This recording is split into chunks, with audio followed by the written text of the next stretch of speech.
আমরা যারা কর্মব্যস্ততা থাকি তারা অনেক মানুষের সাথে চলাফেরা করতে হয়, চিল্লাচিল্লি করতে হয়। কিন্তু সে জায়গা থেকে বের হয়ে যখন একটা নীরবতা জায়গায় যাওয়া পরে, সেই নীরবতা যাওয়ার পরে সেই চিত্রগুলো দেখলে আসলে মনটা শান্ত হয়ে যায়। শুধু উপরওয়ালার কথাই বারবার মনে পড়ে। এইসব নীরবতা কেন, সেই জন্য এখানে দেখতেছি হঠাৎ করে এক হকার বাচ্চা এই জায়গায় সে চা বেছে, এই জায়গার সম্বন্ধে সে অনেক কিছু জানে। তার সাথে কিছু কথা বললাম, সে আমাদের এই জায়গার কিছু কথা আমার সাথে শেয়ার করলো। মানে থেকে লাভ ওই রসুরে লাভ দিতে পারো। হ্যাঁ ভাই, এই যে এটা জায়গা কত উঠছি, এই যে উঠটাই লাভ, উঠটাই লাভ। এটা নদী না মিন না, এই কি নাম জানি এটা তোমার, নদীর নাম হইতাছে খারাপ, এই কি নদীর নামটা জানি কি, ব্রহ্মপুত্র নাই? ব্রহ্মপুত্র তো ওইদিকে। এটা কি? এটার নাম এটাই তো ব্রহ্মপুত্র মনে হয়। নদী নাকি খাল? নদী। এটা নদী না?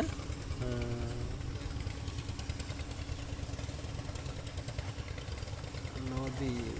দেখা যায় ওই পারে গেলে শুদ্ধ ওইবার তো খেয়াতি কোনো, এমনি তো পার্ক নাই। না পার্ক, হ্যাঁ ওখানে পার্ক আছে হে ওদিকে। কালডা রে ওই যে লাল বেসে তোরা ওটা পার্ক। তা আমার জিয়ে বললো, ওই একজনে বললো আছে তোমার সার্কেট হাউসে, ওই সাইডে বলে সুন্দর আছে সার্কেট হাউসের ওই জায়গায়। হ্যাঁ মানে পার্ক আছে ওই পারে অনেক। লড়াও সার্কেট হাউসের কথা একটু ওই এই ভালোগুলা কই যায়, যে ভালো নিয়ে যাইতেছে ভালোগুলা লই যাবে হইছে কাছারি কুট কাছারি আছে না, হ্যাঁ। যে ওইটা দেখা লাগে পরে 11 টাকা দিয়ে দিবি। নৌকা ভাড়া আছে, কষ্ট করে লই যাবে।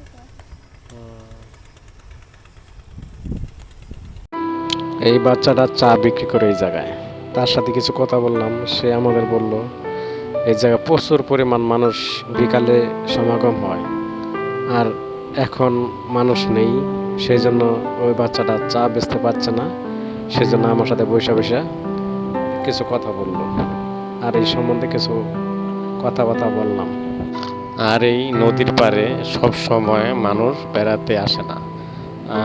এখানে একটা সময় আছে, যেমন বিকালবেলা, ও সময় মানুষ বেশি আসে এই জায়গায় বেড়াতে। কারণ এই জায়গায় ভার্সিটি, কৃষি ভার্সিটির লোকে এটা এই পার্কের মতো নদীর পাড়ে ওই কৃষি ভার্সিটির ছাত্র ছাত্রীরা বিকাল আসলেই বেড়াতে আসে, চা খায়, এখানে একটু ঘোরাঘুরি করে একটু বসে থাকে।